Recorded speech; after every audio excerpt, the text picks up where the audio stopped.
Welcome to Conversations Live, where we bring you the best in music, books, entertainment, and current events.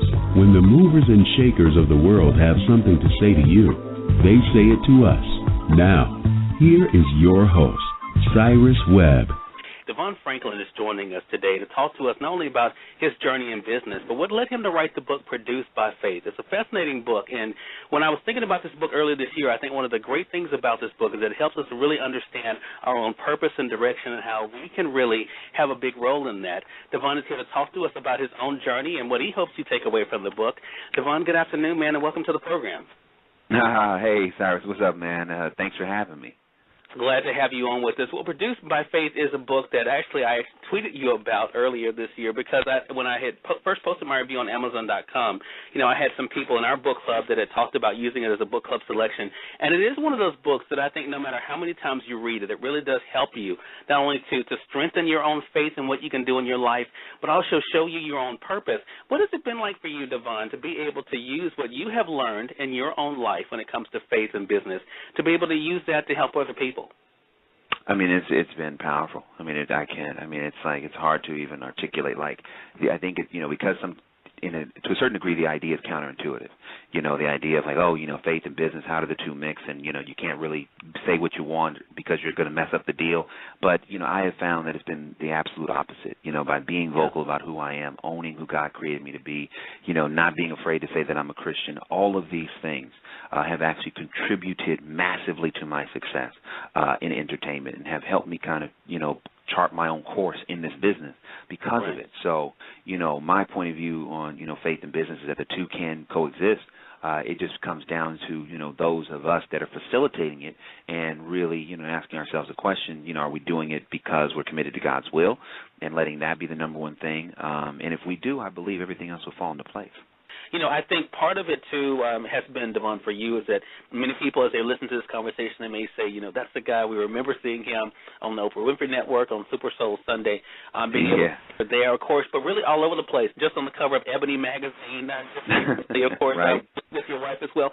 Talk to us about how you have been able to not fall into the trap. Because, I think, for individuals, especially up and coming, both in music and even sometimes in books, we see sometimes when, the success comes, it's almost like you do get lost.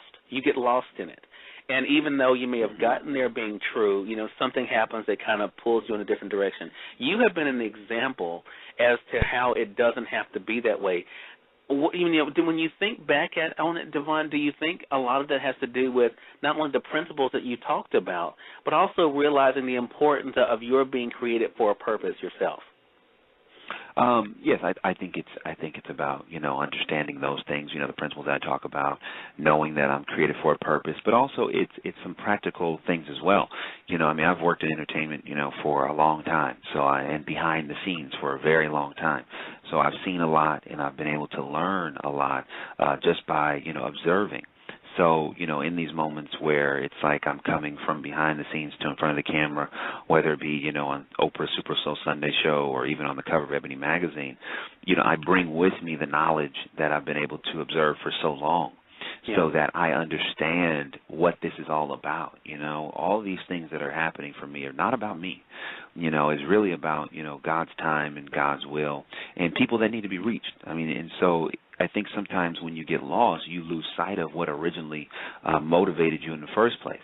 And so for me, it's always keeping purpose number one. This ain't about me. This ain't about, look at me and I'm doing this. No, it's about, really helping people. It's about reaching people. And it's about being used and really being a servant. That's what it's about. And so, as long as I can keep that, front and center and continuously, make sure that is the thing that helps me make decisions. Is that, is it serving God or not? Is it going to add to the message or not?